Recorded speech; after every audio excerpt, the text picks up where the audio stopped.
Hello and greetings. I am Dessa Goddard, Chairman of Asia Week New York.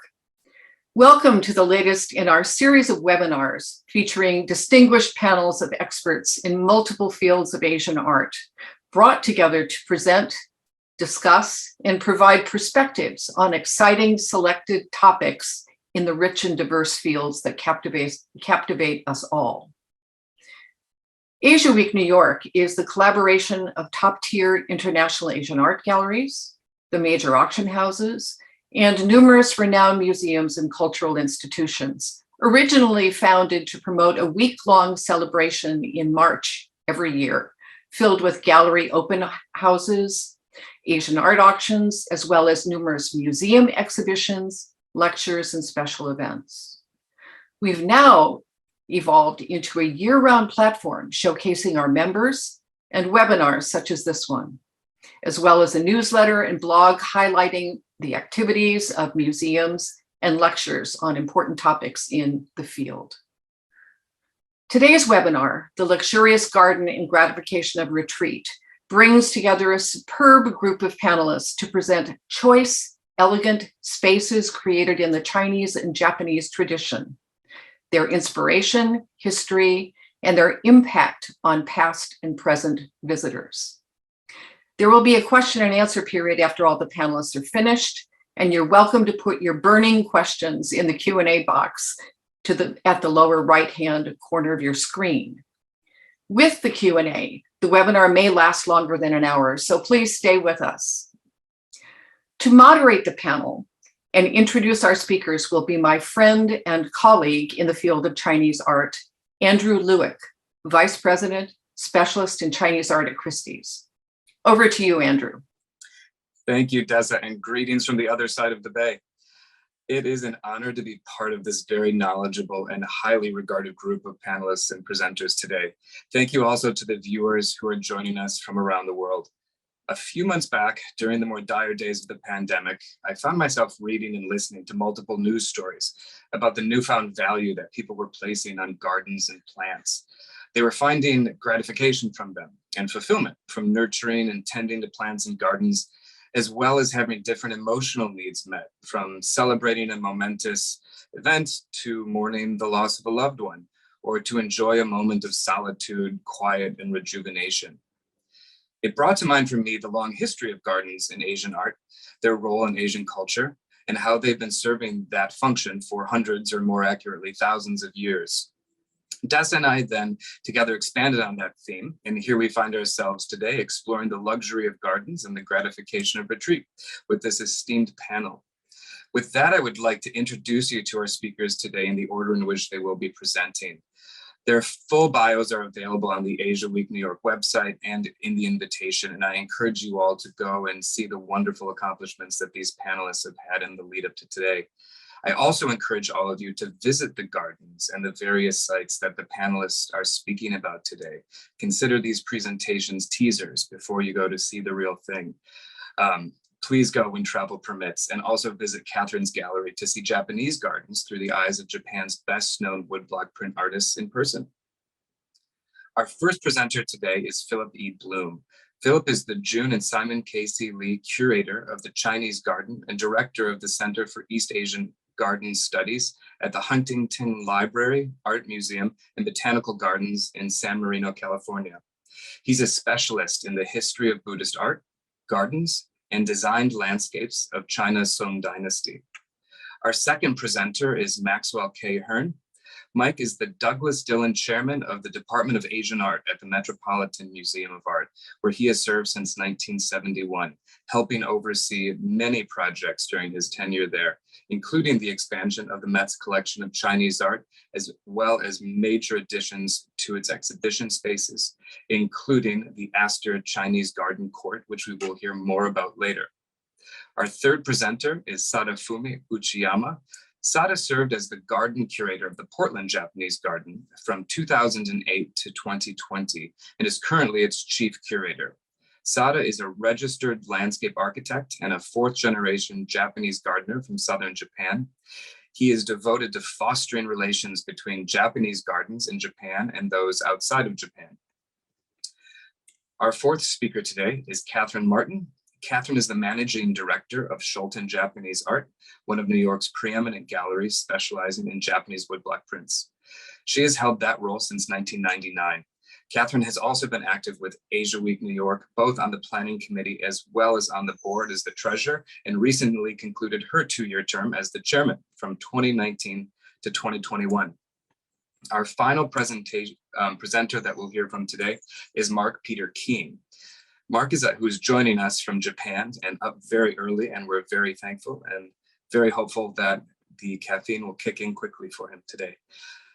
Mark is a landscape architect, artist, and writer based in Kyoto. His work is deeply informed by Japanese aesthetics and design, simplicity, serendipity, off-balance balance, and natural patinas. Mark is also known for his ceramic sculptures and his many books on Japanese gardens and nature, including The Art of Setting Stones. With that, I'll turn it over to Phillip.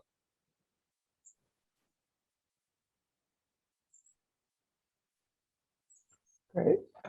Good afternoon, good evening, good morning, everyone. Thank you very much to Andrew for the kind introduction, and to both Andrew and Dessa for inviting me to speak today. I'd also like to thank Rochelle Kokol for her expert organization of today's event. I'm very honored to be among my fellow panelists, and a bit humbled to see the list of participants in today's webinar. There are many people in the audience who are much more qualified to speak about Chinese gardens than I am. I'll try not to say anything too naive. So I'm the curator of a Chinese garden in Southern California called Liufangyuan, the Garden of Flowing Fragrance. It's the largest Suzhou-style garden outside of China. And in my very biased opinion, it's probably the finest such garden as well. Just like the Astor Court at the Met that we'll hear about in a few minutes. Our garden was designed and constructed in collaboration with architects and artisans from Suzhou. 13 years since Liufangyuan first opened to the public, and a year since the completion of its final few structures, Liufangyuan is now filled with pavilions and rockeries, paths and bridges. Despite our Mediterranean climate, many of the same plants that thrive in Suzhou flourish in our garden as well. In many ways, the Garden of Flowing Fragrance fully embodies the notion of retreat that is signaled in the title of today's event. Pavilions are nestled among luxuriant California oaks and Chinese Nandina. Redwood groves lead to unexpected moon gates. Punjing present miniature landscapes into which visitors can imaginatively escape the mundane world.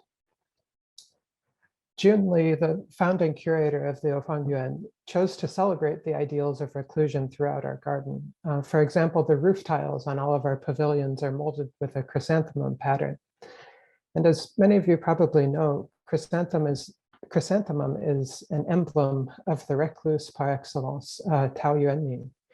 Tao escaped from government service by retreating to his estate, and there he ostensibly lived in such poverty that he sometimes would simply chew chrysanthemum petals when he could no longer afford the alcohol in which he typically would have suffused those petals to create a flavored wine. But Liufangyuan's celebration of retreat is given particularly poignant expression in a small thatched hut that's known as the Pavilion for Washing Away Thoughts. Hidden in a narrow canyon, it overlooks a gently flowing stream. And the pavilion is adorned with a couplet that was composed by the calligrapher who brushed it, Professor Richard Strasberg of UCLA. It says, "Flowing water can purify the mind. Fragrant mountains suit quiet contemplation." What lines more perfectly capture the spirit of reclusion or retreat than these? The notion of garden retreat is undeniably alluring, and pre-modern garden owners celebrated this ideal in myriad essays, poems, and paintings. But these same sources also reveal that retreat was only one of the many gratifications of gardens. 25 years ago, Craig Clunas began drawing attention to gardens' multifunctionality in his book, Fruitful Sites. He showed that even the most famous of Suzhou's scholar gardens, such as the garden of the humble administrator Zhou Zhengyuan, which you see, and one scene from which you see in the painting on the screen. These gardens included not only spaces of aesthetic reclusion, but also sites for agricultural production. And in fact, it was often the economic value of fruit trees, such as those pictured in this album leaf that's now in the Metz collection, that permitted garden owners to engage in the reclusive delights that we and they have so celebrated. Looking more broadly at the history of Chinese gardens, we find that scholars' motivations for building gardens exceeded the binary of the aesthetic and the productive. For example, philology was a motivating factor. Some scholars tried to identify the plants that were mentioned in ancient texts, such as the classics of poetry or the Arya, and they filled their gardens with those trees and grasses in order to study them and to better understand literature. Other garden owners, such as the Ming prince Zhu Su, collected local plants that could be used as foodstuffs in times of emergency. Zhu Su created a garden almost like a modern agricultural experiment station to study the usefulness of more than 400 varieties of trees and grasses. The research that he undertook in his garden actually became the basis of the book that you see on the screen, the Jiuheng Bencao, which is a guide to foods to eat in times of famine. Some scholars cultivated medicines, as we see in this remarkable hand scroll in the Shanghai Museum.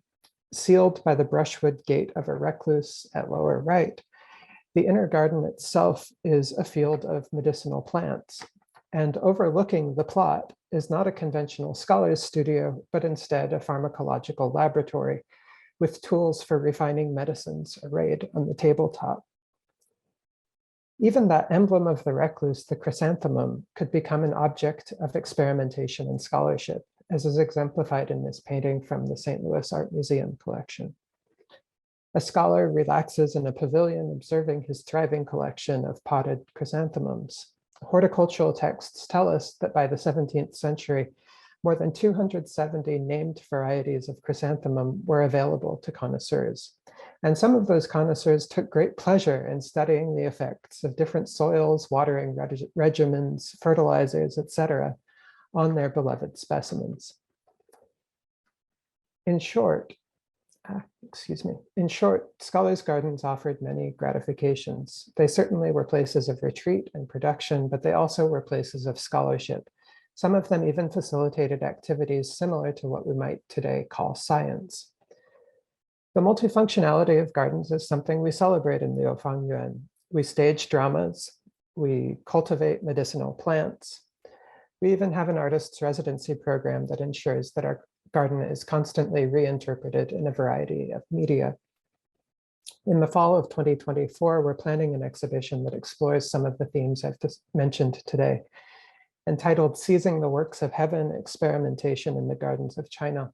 It will use some of the works that I've shown you to examine how Ming and Qing garden owners engaged in horticultural experimentation, philosophical contemplation, and cosmic observation.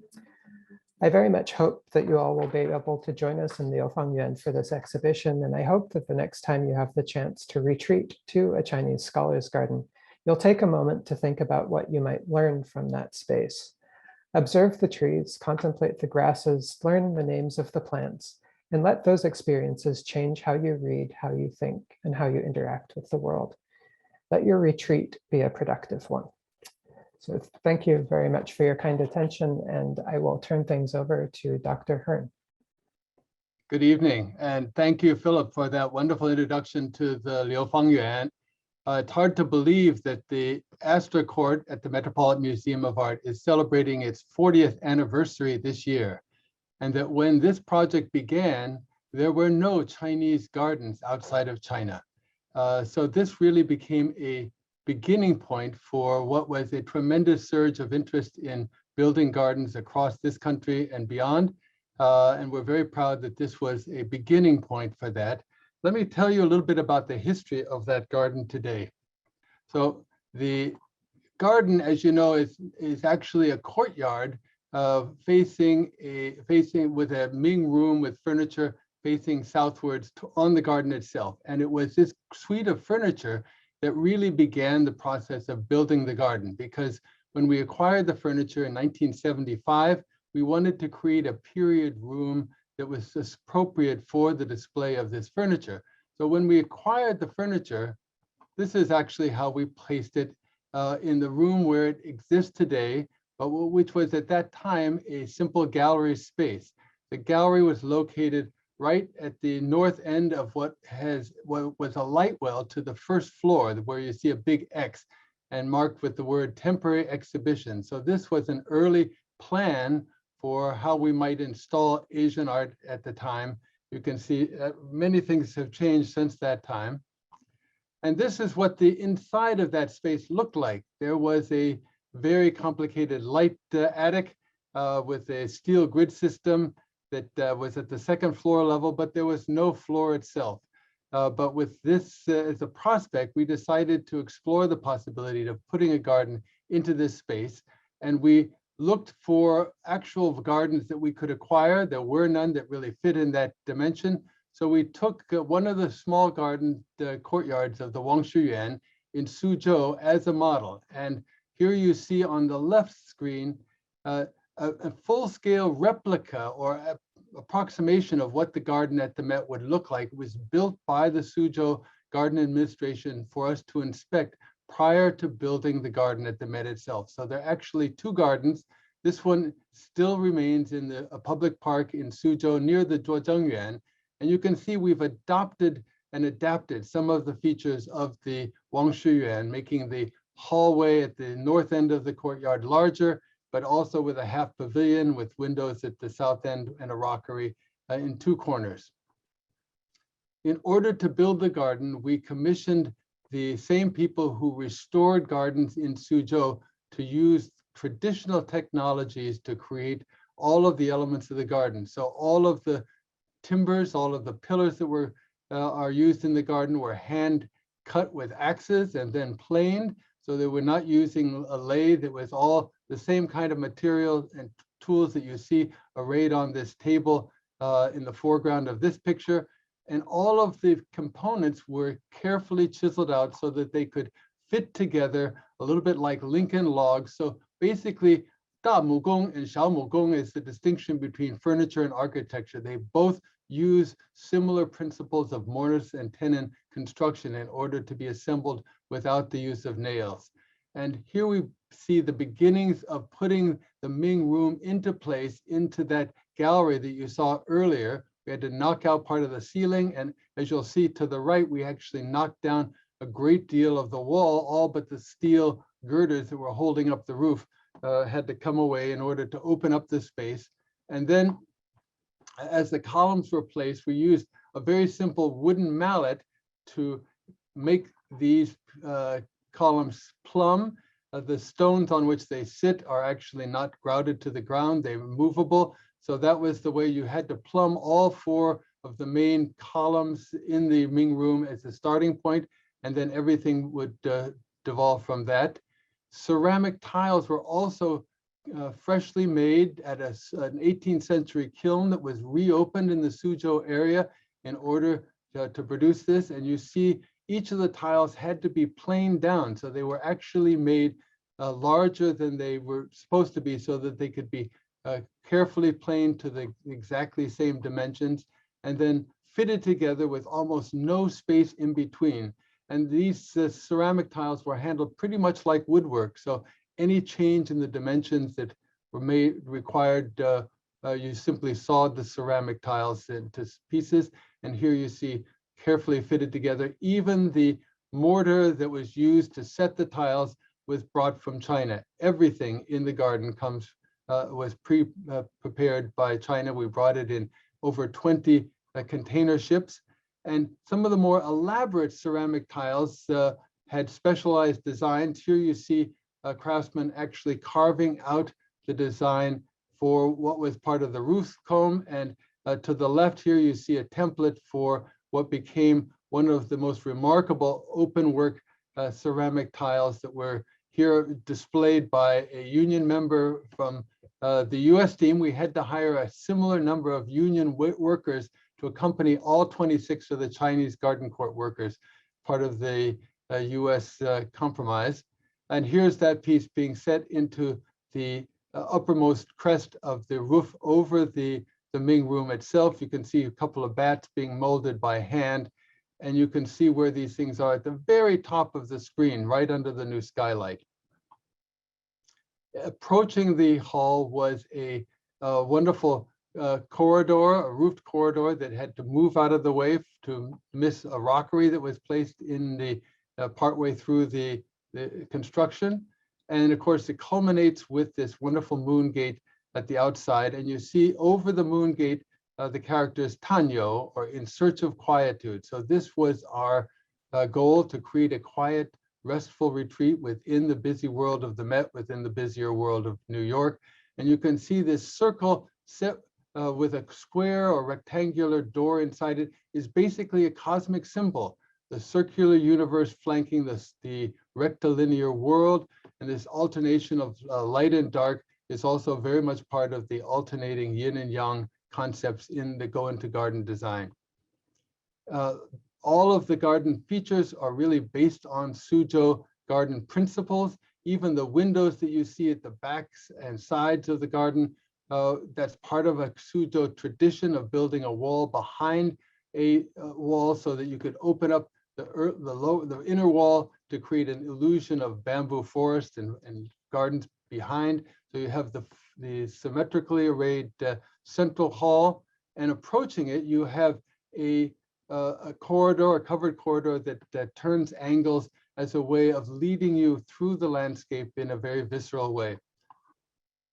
And even the plantings that we used in the garden, we consulted Wen Zheming. So you see in his painting a large bamboo or plantain rather, and windmill palm, and the same plants are in the garden court today. So this is the garden as we conceived it. It was set in this deep light well, but it became a place where we could have theatrical performances, musical performances, but basically give people the impression of what it was like to be in an environment where the works of art in our surrounding painting galleries were created. And something rather unique took place just the last year, which I wanted to alert you to. The Met did a series of 12 Met stories, and one of them was focused on this individual, Daniel Bergman, who's an autistic man. And for the first 4 or 5 years of his life, he couldn't speak. But every day during his childhood, he had his parents and caregivers bring him to this place in the garden so he could watch the koi in the garden, to listen to the waterfall. And what he said in this interview, which was recorded with him using an artificial voice system, was at one point he recognized that the sound of the water and the visual effect of seeing the water hit the pool were connected. And so he learned that sound and visual stimuli were one thing, and that actually enabled him to learn how to speak. So the Met has been many things to many people, but the garden court has wonderful stories. This is one of them. Thank you very much. Over to Sada Uchiyama. Yes, good afternoon from Portland. Today is a little dry, and actually we have probably end of fall season this week. Thank you, Dr. Hunt, and also there was a wonderful story about the healing of this individual, Mike. So I'm talking about today a Japanese garden in particular of Portland here in my hometown, and I'm sure towards the end, my dear friends, Mark, Peter, Keane will talk about the design aspect. So my job today is to talk about more like a spiritual aspect of Japanese garden. So admiration and the worshipping of nature is fundamental of Japanese culture. This picture shows these are pair of rocks we call Meotoiwa, literally husband and wife, at the Ise, nearby the Ise Grand Shrine. And so this natural feature was then taken into closer to the house and to the garden.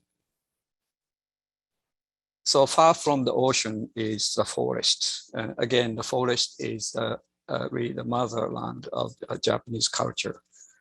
And the forest and this mossy, really old growth, hinoki cypress. Again, it's another home of ancient Japanese people. This timeless scenes like this is again taken into the garden. So here is a Portland Japanese garden, one of the 8 gardens we have, and sand and stone gardens. It's interesting enough, you see the feature, this oceanscape with rock outcrops in the foreground, and the foreground is this forest, like these are actually Scotch pine. So again, the nature has been always inspiration for Japanese garden, and Japanese garden becomes a sort of a substitute for the nature close to the people's house. So here is a Portland Japanese garden started 1963 after the World War II, and the purpose was re-establish and healing the wound between the 2 enemies during the World War II. It started 1963. The garden actually opened, and construction takes a few years, and got open 1967. So this is this place has been serving Portlander for almost 70 years now, and now we have visitors from all over the country, and also from all over the world. Just to, I believe, again, this is retreat and the spiritual one, and we are quiet place. Of course, Japanese garden has many use and in different time of the history. So, but our place re-emphasize this tranquil setting for the people to come, and the different occasions, such as, you know, someone had a new baby and they come to us, and someone lost loved one and they come.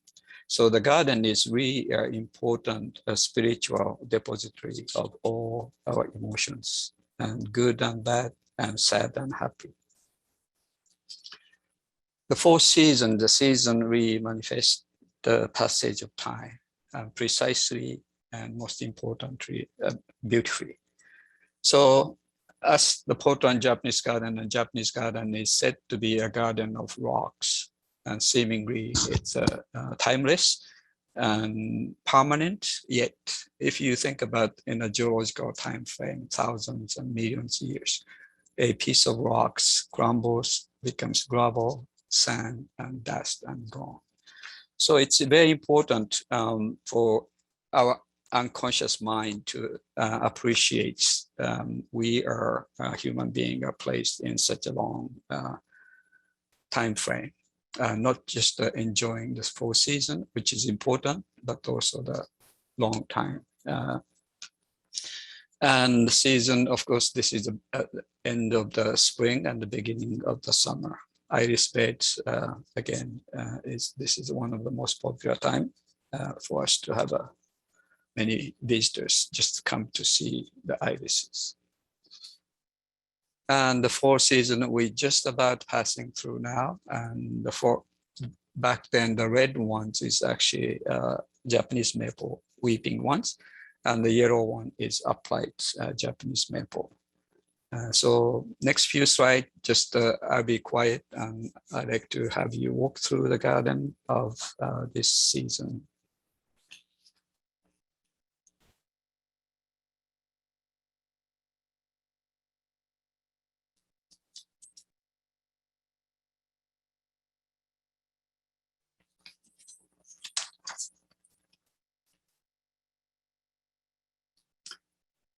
And now you see that we have a diverse visitor of different purposes and occasion. Before COVID, we have 500,000 or maybe over. During the pandemic, and we open and close actually 4 times, long and short. And now many people are coming back and visiting us. Again, it's the same way for different purpose and the different occasion. These 2 tea practitioners and enjoying the tea in the late afternoon. So sometimes a gathering, and again, and in Japan, we have a notion of haretoke. It's really just the casual and the formal. And this is, I think, before the event, evening event, people enjoying a cup of tea in our new courtyard. And of course, the moons. So anything even beyond the garden, basically up beyond Earth as well. This is we're looking at from our pavilion eastward, and the moon comes up. This is a full moon last year, late September, early October, and we enjoy the moons from the gardens. Of course, the moon raises and comes up in anyone's backyard, but the garden makes a special settings and a special time for hundreds of people. And the kids and young, and these are what we call Haiku Alive. This is a program basically that those young kids and otherwise they don't have much opportunity to visit us, come and we teach them haiku poem, the 575 words, very simple.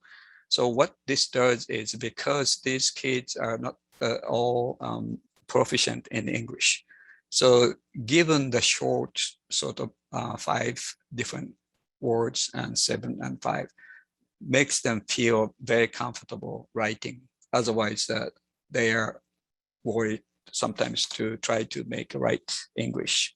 So this is a wonderful programs, and school kids comes with the teachers and reads poem and take a picture that associate with their poems.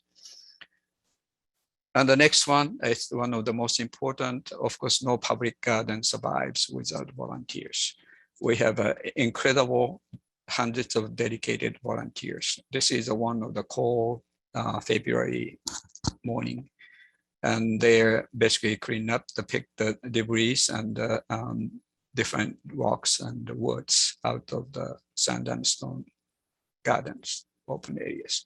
It's so quiet, and they're very content, I'm sure, in some way, and in they're enjoying in own way. So this is the labor of love. And finally, the kids. The boy to the left with the yellow jacket is at the Sand and Stone Gardens looking at the rocks. And the girls in the right is enjoying, I don't know, enjoying or not, but the calligraphy. So what's important is whether we adult can see the calligraphy and as a Sand and Stone Garden, but the kids, I'm sure, has a different world of view. And so this little girl, I'm sure, seeing something in this calligraphy that she doesn't understand yet. She is seeing something. So the garden is a very important and living vehicle for exploration and discovery of new ways of thinking for all ages. And finally, this is the last part of my statement. So no matter what languages we speak or where we live, we fundamentally have a specific ways and actually needs of connecting with nature. So that's universal. And the garden is one important venue to remind us of the true us, of who we are and where we belong. And the Portland garden is now going into the winter, and it's a little rainy, but the garden in the rain is another treat, beautiful. So please visit us. And this is the end of my presentation. Then I hand the screen over to Catherine. Thank you, Sada. I was in the Portland Garden on a rainy day some years ago, and it was truly magnificent, and I wish I could be there right now. Hello. I'm going to present a quick visual overview of a small sampling of images of gardens as portrayed in Japanese woodblock prints. Being a print person, in some cases, I will show you more than one impression of the same design. This is a detail from one panel of a triptych in the Hill Collection in Minneapolis, depicting a typical view of elegant ladies in an interior setting with an enticing peek at a beautiful garden in the background.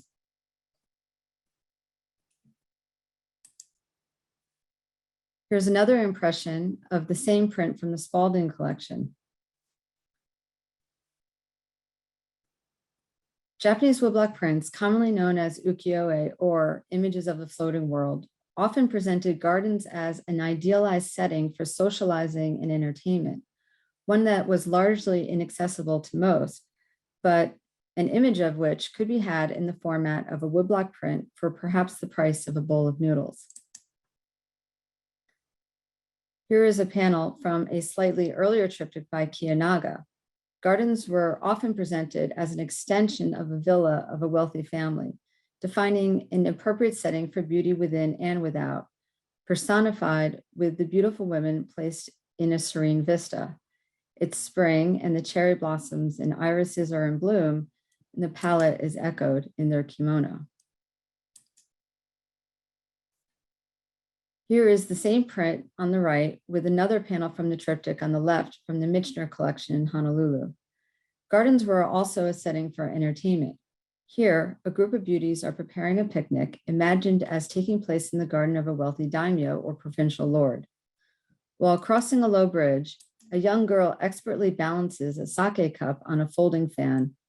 Another carries a tray with a block of uncut tofu, and a girl who seems to be quite amused with herself carries a shamisen jauntily over her shoulder. Here is a similar but more refined scene by Eishi, elevated by the reference to the classical literary subject of the tale of Genji. Again, the garden is presented as a harmonious extension of an elegant villa, in this case, in a palette which emphasizes the hues of yellow and green, tastefully balanced with aubergine or purple. It's well suited for a scene which is meant to take place in the evening or twilight, as indicated by the ladies holding lanterns. Genji, seen here, is appropriately wearing courtly attire, being a prince, but the ladies accompanying him are wearing fashionable clothes of commoners. However, most gardens which were accessible to the public were attached to temples and shrines. This panel from a Kiyanaga triptych illustrates a group of beauties relaxing and having a nip of tobacco while seated beneath blossoming cherry trees. In the background, we see a torii gate here, indicating the entrance to a Shinto shrine.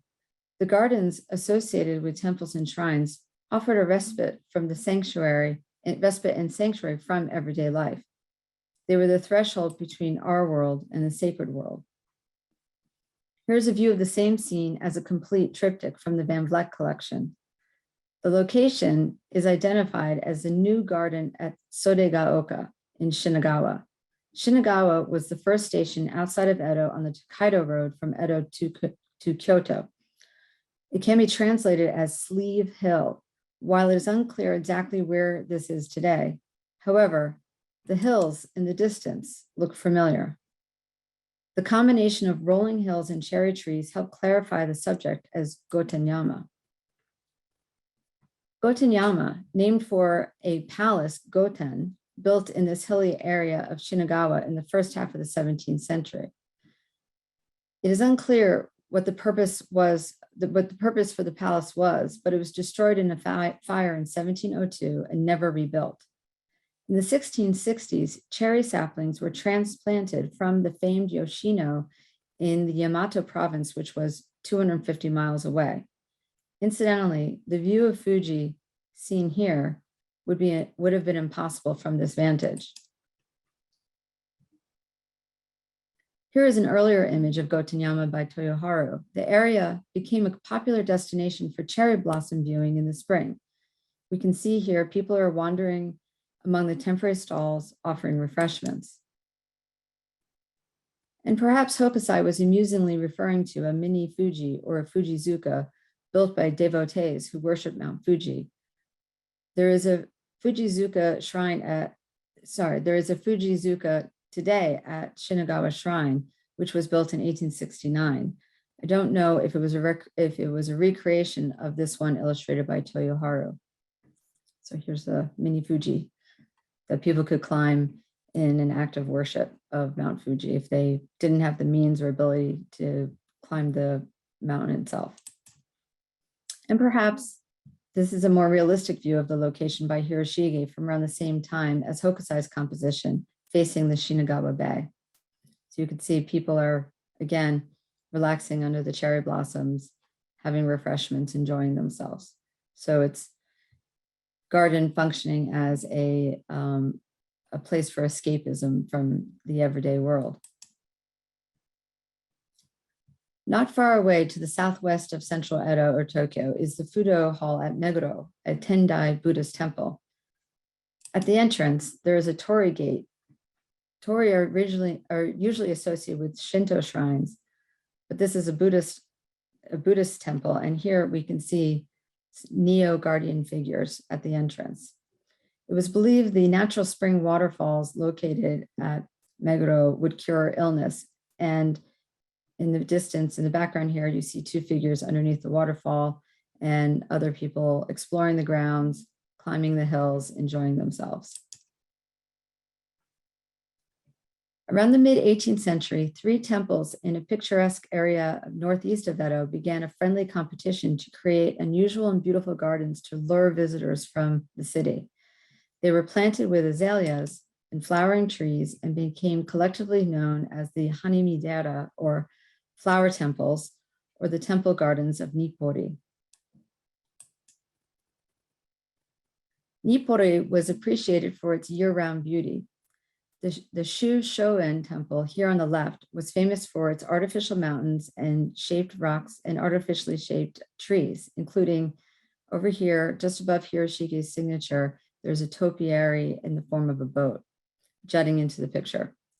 The grounds of Suwa Shrine, located practically next door, were known as Suwadai and were situated on a bluff overlooking a view to the northeast.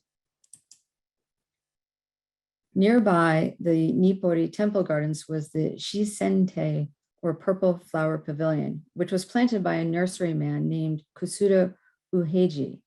The area covered 2.5 acres and was known as the Garden for All Seasons, featuring blossoming trees and flowers throughout the year, including plum, cherry, and irises. You can just see iris fronds in the foreground of in the pond right here. But here we're at cherry blossom season, and irises would be blooming shortly afterwards. The area was converted to a public garden by 1852. Another famous location for the residents of Edo was the Comedo Tengen Shrine, a Shinto shrine with beautiful gardens, including a plum orchard. There was a famous tree known as the sleeping dragon plum, whose low branches would loop across the ground, enter the soil, and reemerge at a distance, creating new branches. It covered an area of approximately 50 square feet and was fenced off from visitors. You can just make out, there's a little picket fence around the blossoming tree. And here we have visitors enjoying themselves. So it must be very early spring. Unfortunately, the tree was destroyed in a flood in 1910. But Comedo was most famous then and now for its extensive trellised wisteria vines and drum bridges, which span several ponds. This wisteria blooms between April and May. So you can see here, it almost looks like a tent of wisteria out trellised across the ponds. And here are 2 bridges in the distance, people having refreshments and wandering the grounds. And here's another image where the bridges are more clearly depicted. The original buildings were destroyed during World War II, but were rebuilt, and there's an annual wisteria festival during the blooming season. Here, an earlier print of Comedo identifies the subject as the wisteria in full bloom, but we don't really see the wisteria clearly identified. What we see are intense bands of color representing the blooming wisteria covering the temple grounds like almost like a carpet. Here are perhaps the most iconic depictions of the drum bridge, framed by blooming wisteria, and a close-up, if you will, of the sleeping dragon plum by Hiroshige from his 100 famous views of Edo in 1856 and 1857. If that plum tree seems familiar, it was a source of inspiration for a famous artist. Vincent van Gogh traced a copy of the print and produced this oil painting in 1887, only 30 years after Hiroshige's print was published. Both are in the collection of the Van Gogh Museum in Amsterdam, the Netherlands. The Comedo Tengen Shrine and its gardens remained a popular subject throughout the 20th century in Japanese prints. here by Hiroshi Yoshida 71 years after Hiroshige, and again by his son Toshi Yoshida in 1941. Toshi explored the subject of gardens throughout his career, including a group of white outline prints of mostly temple or Zen gardens in a minimalist format. The subject of this print is the Sogenpan, created in the 14th century by the Rinzai Zen Buddhist monk Musuo Soseki at the Tenryujin Garden in Kyoto. Here is a detail of Toshi's print compared with a photograph of the pond today. And remarkably, you see these two small green bushes along the pond, and in the photograph, they're still there or something, so their descendants are still there. Toshi Yoshida, as Sada pointed out with his presentation from Portland, Japanese gardens should be enjoyed in all the seasons. This snow scene by Sada Nobu from 1870 depicts the Ryoanji Garden from his series Famous Places in the Capital, but here the capital refers to the imperial capital of Kyoto. But Ryoanji is far more famous for its late 15th century dry landscape, or karan sansui, located within an interior courtyard. Dry landscapes or rock gardens lent themselves readily to modernist interpretations in Japanese woodblock prints. This print was included in the recent Saito retrospective, Graphic Awakenings, curated by Rhiannon Paget at the Ringling Museum in Sarasota, Florida. And during the post-war period, Zen gardens were rediscovered. In contrast to gardens for socializing and entertainment, emphasis shifted to an interest in gardens for personal contemplation, and Ryoanji became the archetype of Zen garden design, and also visually associated with contemporary Japanese prints. To some extent, the two themes became intertwined. During the post-war period, intertwined, referencing the same visual vocabulary. Although simply titled Stone Garden, this composition depicts the same dry landscape at Ryoanji. By this point, identifying the location was unnecessary in the title. The embossed lines of the raked gravel successfully emphasize the texture and techniques of the woodblock printing format. It's hard to see in a slide, but all of these lines are beautifully embossed and highlighted in gray. It's truly a beautiful effect. And with this print by Saito from the Citroen collection at the Ringling, also titled Stone Garden, Saito had no qualms about depicting the same subject multiple times.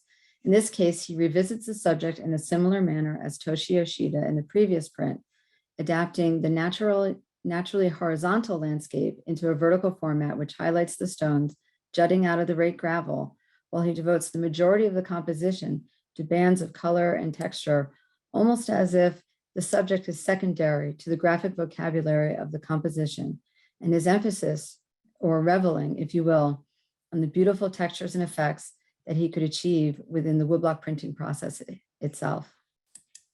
Thank you. And with that, we'll leave the floating world and return to the real world to see the beautiful Japanese gardens designed by Mark Peter Keane. Thank you, Catherine. Great segue talking about Kare Sansui. Welcome. Hello from Kyoto, early morning here, and we're going to start with a short video.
The garden that we were looking at in the video is called the Kare Sansui garden.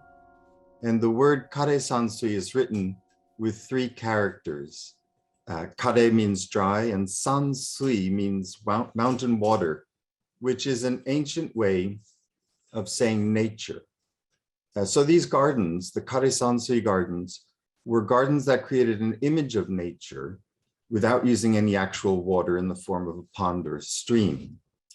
The image of nature that was included in the traditional gardens, it was informed by many aspects of Japanese culture, including the Shinto religion. This is an image of iwakura, sacred stones, that present the idea that stones are not simply mineral objects, but they are sacred objects that act as a link between the world of humans and the world of the kami, the gods. There were images from Taoist understanding of nature, including the island of Horai, the islands of the immortals, and the tortoise and cranes. This is an image of a tortoise island. And there were images which included a Buddhist understanding of nature, such as the mountain Shumisen, which is Sumeru in Sanskrit, which is the central cosmic mountain of Hindu and Buddhist cosmology.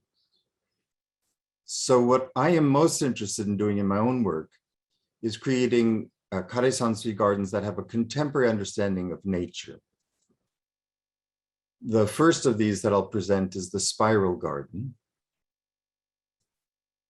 It includes the image of a spiral, which we can see in the very, very small aspects of nature, such as DNA or fiddleheads of ferns, way up to the very large things like galaxies, spiral galaxies. And in this garden, it's the spiral curve of the maple tree that is extended outward from the spiral of moss across the garden and back.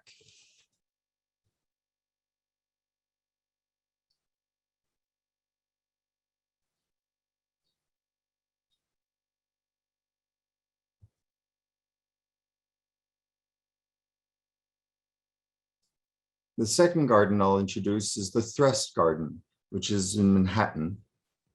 And here the theme of the garden is the underlying force of tectonic plate movement that gives rise to mountains.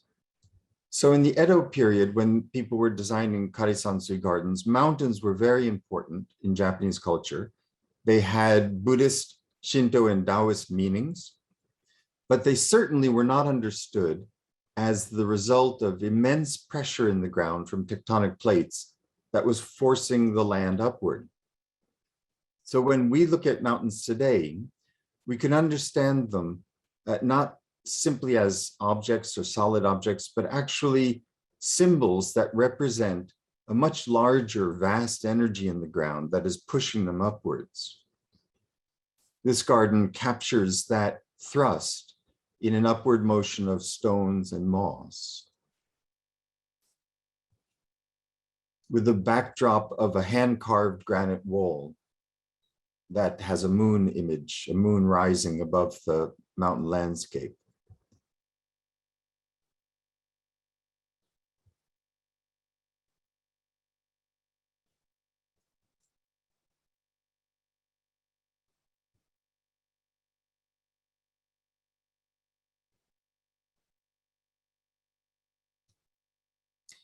And the third garden is the Still Point Garden, also in Manhattan. And here the theme is singularity. Singularity has many meanings in many different fields, but I'm interested in this idea of singularity as a point where a confluence surges towards infinity. So that could be something which is an inward flow, like a black hole, or an outward flow, such as the Big Bang. And in this garden, it's that standing stone, that small standing stone, that becomes the singularity, the still point in a field, an energetic field of flat stones. You can see this garden from large plate glass windows of the residence, but you can also see it from a stone terrace on one side, or from the cubic tea house that sits at the other side of the garden.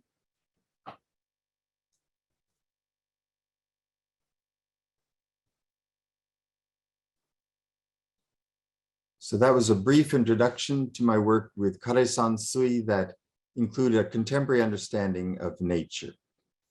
And I will turn it back to Dessa. Andrew. Yeah, both the same. I think we're going to thank you all for your wonderful presentations. I think they raised a lot of interesting points and questions and points for contemplation later on. I wanted to encourage all of the people joining us today, if you have any questions, please enter them into the Q&A section, the button that's at the top of your screen. And with that, we'll invite the rest of our panelists to come back and join. We had a few questions. I think the first one might be for Catherine. You had mentioned at one point Sleeve Hill as one of the locations. And I was wondering if you could briefly speak to the names that are assigned to these gardens. Were they given by the people that created them, or were they kind of nicknames that came up over time because they look like a certain thing, and so they're called by that name? You know, I was sure someone was going to ask me a hard question right from the get-go. I don't know. Most of the gardens are attached to temples and shrines, so they're named just for that temple and shrine. The Sleeve Hill garden, actually, I did try to figure out, and I could not figure it out, but it probably has something to do with, like you suggested, a nickname. But you know, that's a great question for a greater art historian than I am afraid. Sada, have you heard? Do you have any insights on that? Are the gardens that you're familiar with and that your ancestors were working on, were they pre-named, or were names developed over time and given? Yeah, I think a different time period in the Japanese garden history has a different sort of practices. So I think what Catherine said is, I tend to agree that particular one sounds to me it's a nickname. So it comes from like a sort of certain geological feature. So it's a very natural, not just Japan, and that's a more old time probably, the feature or location, or someone the individual name associate with that particular locale. So. And then later on, garden becomes a more intended and conscious effort to make art. And then it's more poetic name was assigned. It came from the classic Chinese, for example. There's a many story, so that oftentimes longing for a certain philosopher or longing for certain the ideas that turns into the garden's names. So that's still a garden practitioner. I think Mark, I'm sure he names his garden, and that's the usually the designer's kind of the job to do. So maybe Mark can address his name of his gardens. So the point of naming a garden is to make people think. For instance, if you come to a garden that's named Thrust, you wonder, well, what's that about? Still Point. It makes you think that this is more than just a pretty arrangement of stones and plants. It's beautiful in its own right, perhaps, but there might be a story behind it. So if you don't understand what the name means, perhaps you ask someone, or you look at a plaque if there's a plaque nearby. And then after reading and understanding what the theme of the garden is, it has a whole new meaning. It starts to speak to you. Same thing when on the Chinese gardens with the plaques in the gardens. It's a beautiful place to sit in the pavilion, but you read the plaque, you understand the poem, and then you start to really get the whole story there. And the garden becomes much more layered because of that. Mike, I have another question for you. I think we know the source of the name, the Astor Court. What was it that brought Mrs. Astor to that point of raising the funds and giving the money and really creating that very first example of a Chinese garden courtyard in the United States? So Brooke Astor helped us to acquire the furniture, but what really motivated her was that she grew up, part of her childhood was spent in Beijing. When she was 8 years old, her father was stationed there as the head of the Marine detachment at the embassy. And they used to summer in the fragrant hills. And so she was familiar with Siheyuan, the courtyard houses and Buddhist temples. So the idea of creating a courtyard, a garden space adjacent to a furniture room was something she was very enthusiastic about. So actually, when we proposed it to Tom Hoving, he said, that's impossible. We just spent $1 million to put new electrical wiring and air conditioning into the first floor Egyptian galleries. Mrs. Astor was not to be deterred. So she said, well, how much would it cost? And he gave her an impossible number, and she said, fine. So that's how it all began. And much credit to Wen Fong. And I was a junior curator at the time when we installed that. He pointed out on the floor plan that there was this empty space, and the room where the furniture was facing south. And that's the way a proper hall should be oriented. And I climbed up in the rafters and said, you know, there's a light well there. We might be able to do something. So Mrs. Astor got behind it, and the rest is history. Oh, that's a great story. I can picture you climbing through the rafters. Philip, I wanted to ask about at the Huntington, you have spectacular rocks, the Lake Tai rocks. I was lucky enough to be there and see it when it was all coming together, at least the most recent incarnation or edition. Can you speak a little bit to the rocks that were brought in, and then maybe Mike as well, because I think you have some overlap there in the style of the rockeries. But where were they sourced? Are these antique pieces or antique stones, or they're new is it just the antique style, and were they crafted or selected and placed using historical methods and techniques? So the rocks at the Huntington were all brought from China. We got special permission from the governor of Jiangsu province to import several thousand tons of Taihu style limestone. Historically, the rocks were in fact dredged from the bed of a lake outside of Suzhou called Lake Tai. Today, that same layer of limestone exists all over China, and actually a similar kind of limestone exists in parts of the US like Kansas, Missouri, and Indiana. But we, through our partners in Suzhou, were able to source a fair amount of rocks. They were installed using fairly modern techniques because our garden is in an area of severe seismic activity. We couldn't use totally traditional techniques. Usually you would build a rockery just with using a wooden framework and then attaching the rocks to it. In our case, we ended up pouring concrete foundations using iron or steel to essentially wire the rocks to the surface of the concrete. And the largest peak rocks all have huge steel rods inside of them that are embedded in concrete caissons. So the structural engineers say that the safest place in our garden during an earthquake is actually right below the largest rock, because it's not going to move at all. Valuable information. It is very valuable information. Mike, was that the same source for the rocks in the Astor Court? So we were very privileged being sort of first in line, you might say. We were actually offered rocks that came from gardens that had been turned into, one case, a factory, another case, a school. So these were the clusters of rocks. We have one that kind of intrudes onto the surface of the tile rockery and is built up and makes a kind of a shan, a three-peaked configuration. They say that actually comes from a 17th century garden. There's another wonderful stone that's set up at the south end of the courtyard that was not offered to us originally. It was put into the model garden they showed us, but it was in an exterior little courtyard area. And we said, we like that one better than the one you've chosen for us. But that too came from another garden. And an interesting thing I learned, when you're creating one of these jiashan or piled up rock mountains, they start with a tripod and suspend the rock at the height you want it, and then fill in underneath. So you don't start at the bottom and work up. You figure out where that peak wants to be vis-a-vis, in this case, the four windows. After it was located, then they built the pedestal on which it was placed.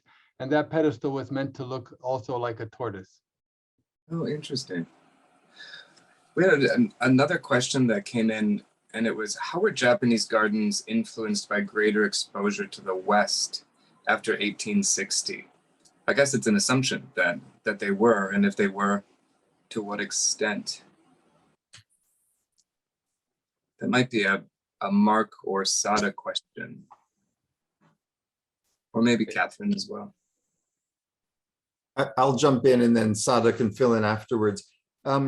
So starting at that time, one of the changes was the introduction of lawn, areas of lawn, where people could gather, not really in a Western way, but still have an expanse of lawn around areas where they could put out perhaps a table and chairs.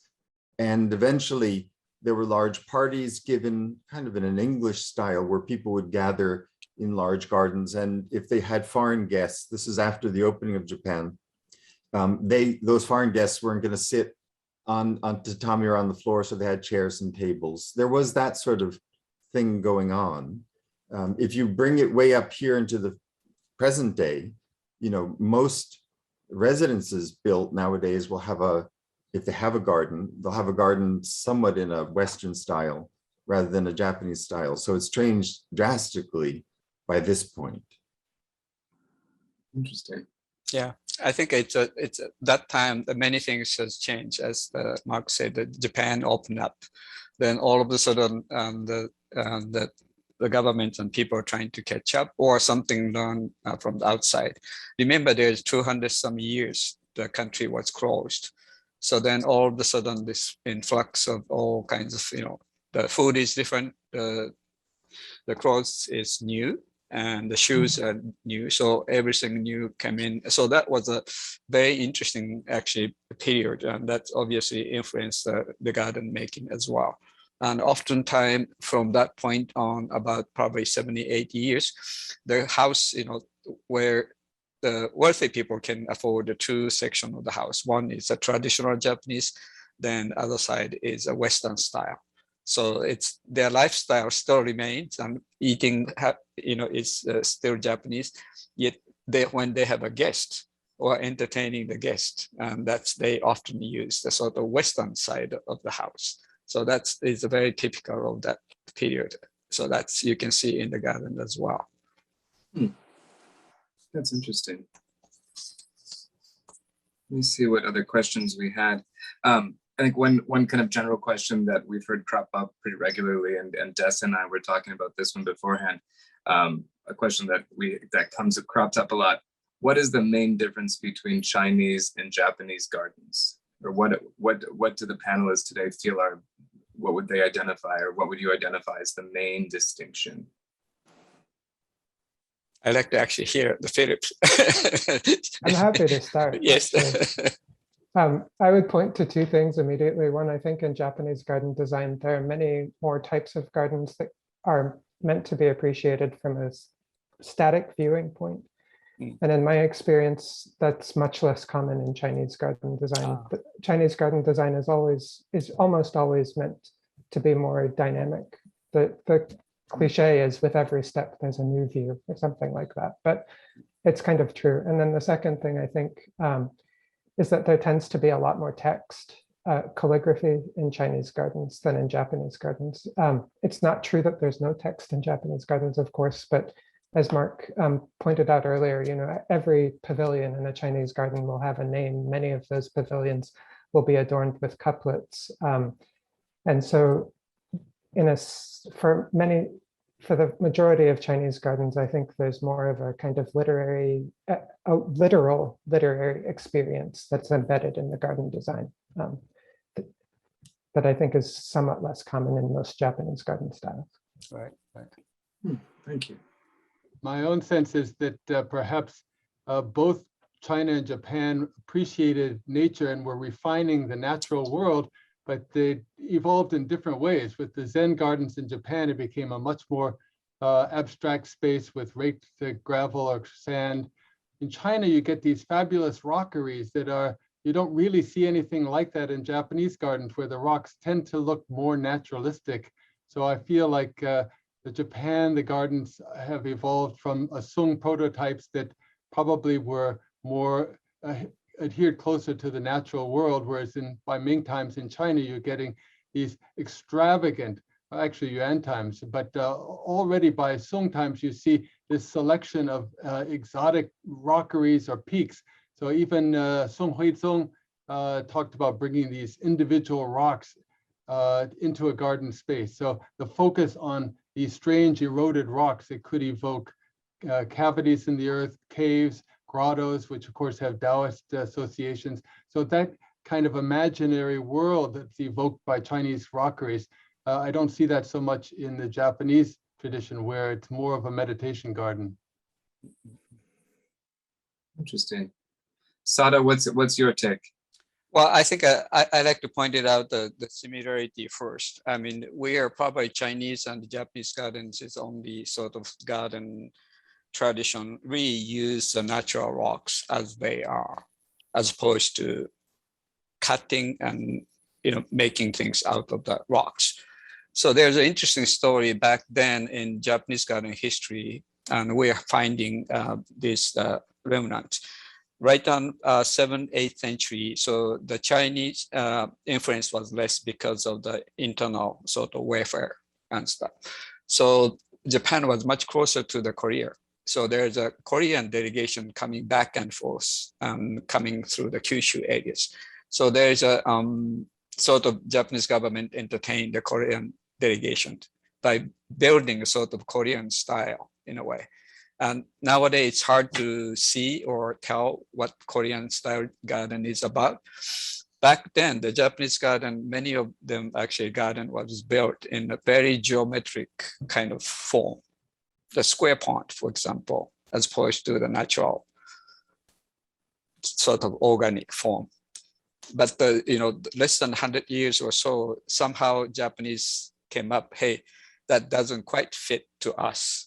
So they are back to the traditional. So there was a time that Japanese pond use of rock was very natural before the Korean influence. But there was about 100 years or so, there was a very strong influence and from Korea, but it didn't fit Japanese. So somehow they said, hey, this one doesn't quite fit to us or our values. So went back. So anyway, my point being the use of the natural rocks it's a quintessential sort of Chinese Japanese tradition, but the Chinese use of the rocks is much more symbolic. Whereas the Japanese use is really rocks as a part of the earth, and so we are very conscious about this rock coming from the ground by erosion, or this rock coming from the mountain to crumble down and come through the streams. So oftentimes as a garden designer, I'm very conscious about the type of rocks, not just the coloration or forms and shapes, but where that originates. So that's the part oftentimes Japanese gardeners are trying to be true to. And so it's Chinese use of the rocks is much more in a way sophisticated, it's poetic and literal. So I think that's probably one big distinction. Interesting. We have another question that came in that's a bit of a pivot. But it was one of our viewers asking to comment on the role of animals in gardens, and said at the Met in Portland, and said that they were sure that the gardens in Catherine's introduction, or that they noticed animals in the prints in Catherine's introduction. Can any of you comment on the role of animals? Do you see, are they in the larger gardens, probably not at the Met, maybe some service dogs, but in the larger gardens, do you encourage animals? I mean, we have koi fish and probably cranes and egrets and things, but what is the historic role? Well, in China, some of the earliest gardens were basically imperial zoos. They were collections of exotic animals that had been presented as tribute to the Han court. And those collections of animals were then sometimes accompanied by collections of plants, and eventually pavilions and hunting grounds were developed around those collections. But in Chinese, I just want to point out about fish in Chinese gardens, actually, fish, particularly carp, have been very common for at least since the Song, but they actually often were raised for food rather than just for their aesthetic beauty. The advent of the koi, the colorful carp, is a relatively recent sort of invention, the past 150 years, I think. But prior to that, people were raising huge quantities of carp in their garden ponds for food, and sometimes for fertilizer. Oh, interesting. I know that Zhang Daqian in his garden in Taiwan had both pet cranes and also pet gibbons. So clearly, I think Philip's right that they were these menageries of exotic animals, birds.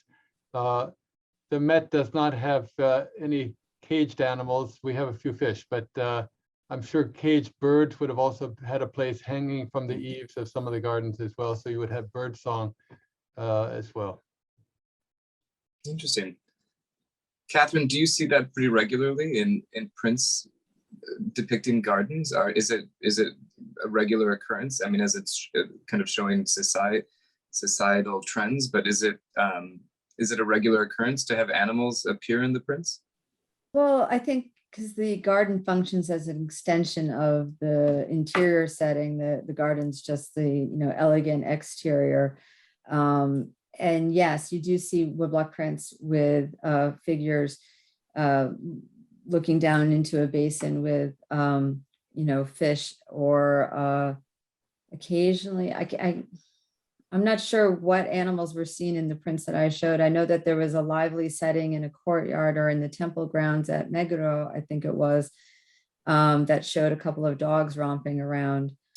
But I think that animals are more commonly depicted in prints as bird and flower subjects, so sort of separate from the garden. The garden might give you sort of the setting and context, but it's more about the natural view of a bird and a flower or some other animals in a natural setting. It doesn't necessarily, it's not necessarily clear that it is a garden, a manicured garden that's kept by somebody. Okay. Thank you. Sada, I know when we were talking earlier and in my visits to the Portland Garden, I've always been really impressed and just in awe of the traditional Japanese stone wall that's built. Can you talk about that and the role of perimeter walls in Japanese gardens? So I think you're talking about the new expansion part, the castle wall, right? Yes, it's a 24 feet tall dry stack wall. So it's again, that's from the medieval time in Japanese history. That basically the foundation for the castle. That's where the castle is built on top of it. So my friends in Shiga Prefecture, the basically southern end of Lake Biwa, there was one last household of the stonemason that's dates back to 18th century, perhaps mid 18th century, 1780 or something. So that's only single household remains as this traditional we call anoshu, the rock stonemason. So over time, and now it's more so now, it's hard to, there's no new castle are built. So they're out of business in a way. So they're trying to stay in with the tradition. So one of the things this is my mission, is trying to make the Japanese, this traditional summer dying alive. So basically I brought him to basically ask him if we can build a few of the castle wall in the United States. Maybe that tradition can survive and live in this country. So that's my first prototype. There's two more built actually after that. So it's a traditional, this medieval time, but there's no sort of new construction happening yet. It's very important to keep that tradition. So basically the Portland Japanese Garden is as a one sort of showcasing that tradition, and hopefully bring the American stonemason and others to learn and keep the tradition here as well as in Japan. That's wonderful. Another question from a viewer. They asked, would either Japanese or Chinese gardens have plants that would enhance a night experience in the garden, either by scent or by flowers that bloom only at night? I know, Philip, you had the corpse flower at the Huntington, but I don't think that was part of your section. Happily, the corpse flower was not in the Chinese garden, but there's some 17th century texts that do talk about the appreciation of plants at night, particularly plum blossoms. And I've also read one account of the pleasures of looking at punging at night. Supposedly the greens of the punging are even more vivid when viewed against a kind of bluish black night sky.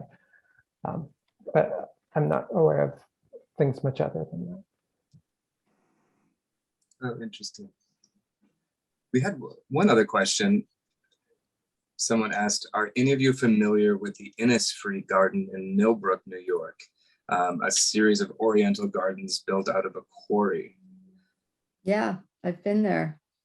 It's a pretty remarkable place. I went on a tour that was led by Kendall Brown, another expert in the field of prints and gardens. And it's really remarkable. There's the foundation of the old house is there eventually, but it functions very much, I think, like a Chinese garden is the intent, where as you walk, the view changes as you walk along the different sections of the garden. It's really lovely, and it's not a terribly far trip from New York City.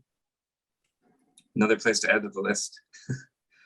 Another question we had was to make a comparison, to compare Japanese gardens with Chinese gardens of the Tang or Han Dynasty. I think we kind of compared the difference between the two, between Japanese and Chinese. But was there much, would anyone like to comment on the development of Chinese gardens from Han and Tang Dynasty into modern times? And were many of those styles and techniques, were those brought into modern times? Or were there drastic changes during that time?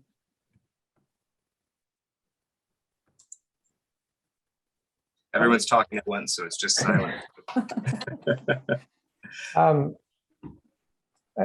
It was mentioned, I think Sada mentioned it earlier, that square ponds were once a pretty big thing in East Asian garden design. Square ponds, I think, probably first emerged in China in the Han and Tang.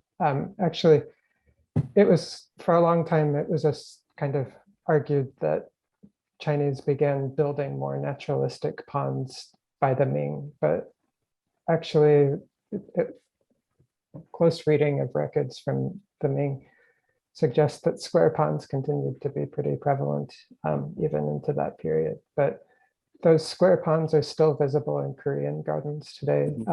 At the, is it the Changdeokgung in Seoul? There's a really beautiful square pond, I think from the 18th or 19th century. And in a sense, that probably that relatively late Korean garden gives you a better sense of what an early Chinese garden was like than any other extant garden. But as for the comparison with Japan, I think Sada or Mark might be able to comment better on that. Right. The Han Dynasty, of course, you have not too much left, but there is the Tomb of Wachobin, which used naturalistic stones and stones carved in the shape of animals that were actually dotted onto parts of his tomb mound, which looks like a mountain, therefore. So obviously there must have been a cult of mountain worship and creating this somewhat fanciful environment that Wachobin's tomb emulates.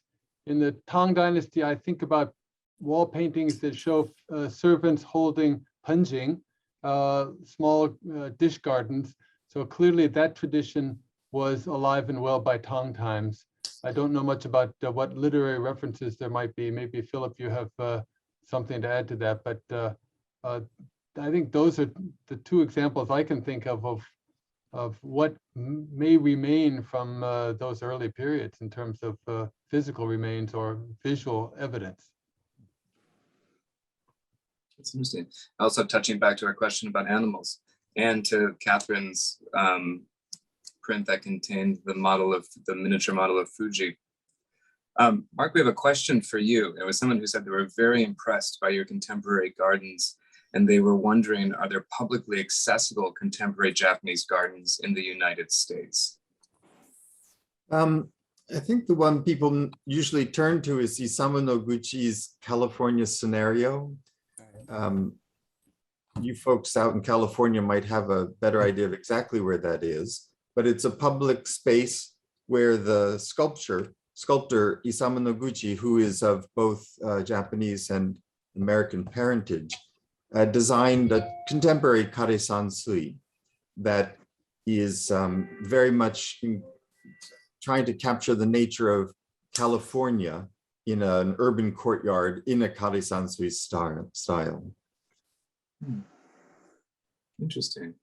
The garden that was in the video of my presentation that I unfortunately cut short by touching the wrong button is in the Johnson Museum of Art in Ithaca, New York, which is on the Cornell campus, the Cornell University campus.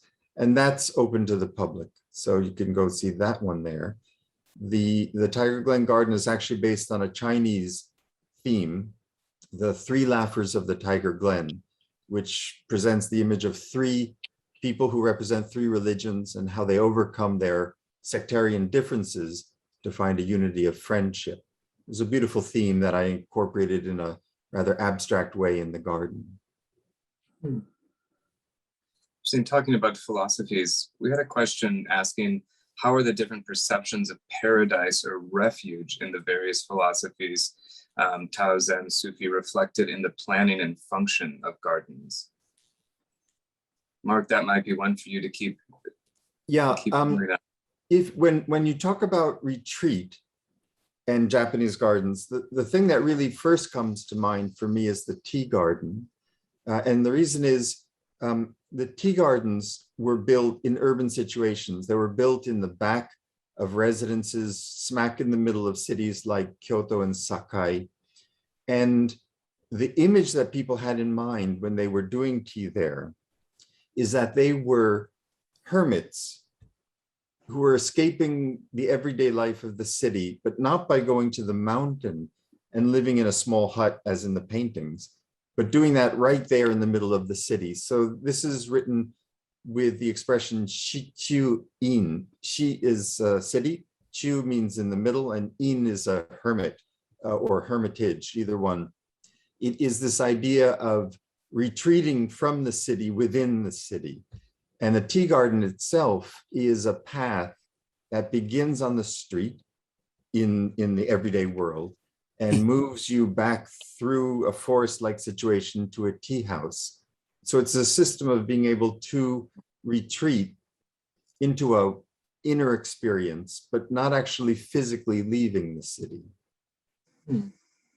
Yeah, I think I have just one, and that's a very good explanation. So tea garden, since Mark touched on the tea garden, is really just what we call Japanese garden today. It's practically came from the tea garden.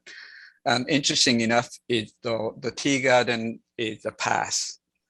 So in other words, so that's explained. It's a journey. So tea garden, it's less to do with, in a way, garden in a traditional sense, but actually the passage or length of time or distance. So the tea garden, we said in amongst gardeners, what qualify a garden, tea garden, is two things: the path and the water. That's it. If you have those two, no matter only 8 by 8 small space, it qualifies as a tea garden. So because it's a path, we symbolize what it is. I mean, the journey into, right, in time and the space. So. Interesting. I think one last question. Just if each of you have maybe a recommendation for a text a book on the subject for which you were speaking specifically, to suggest to the attendees, if they're interested in pursuing more information on that topic, what would be a book that you would recommend that they hunt down?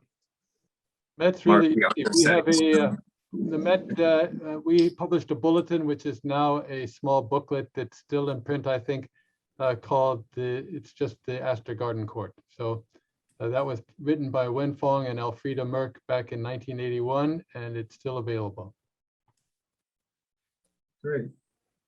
Well, I think I recommend here is the great author, Mark Peter Keane. So he has few books, and any of those books he wrote, I think it's very informative and beautiful. So I definitely recommend. And especially he just mentioned about the tea garden, and it's a great book he wrote on tea garden. That's very again, design wise for the designer, it's very good book, and but the beautiful. So his books are good. So I recommend. Thank you, Soda. Philip and Catherine, do you have one to suggest? Well, Kendall Brown published a book called Quiet Beauty, the Japanese Gardens of North America, which is a revelation of how many wonderful gardens there are in North America. So that might be a great resource, and also a potential travel guide to some of the public ones that might be accessible. Thank you. I mentioned in my presentation Craig Clunis's Fruitful Sites. I think it's a great historical study of Ming gardens. And I'd also recommend Harvard University Press just put out the Dumbarton Oaks Anthology of Chinese Garden Literature last year.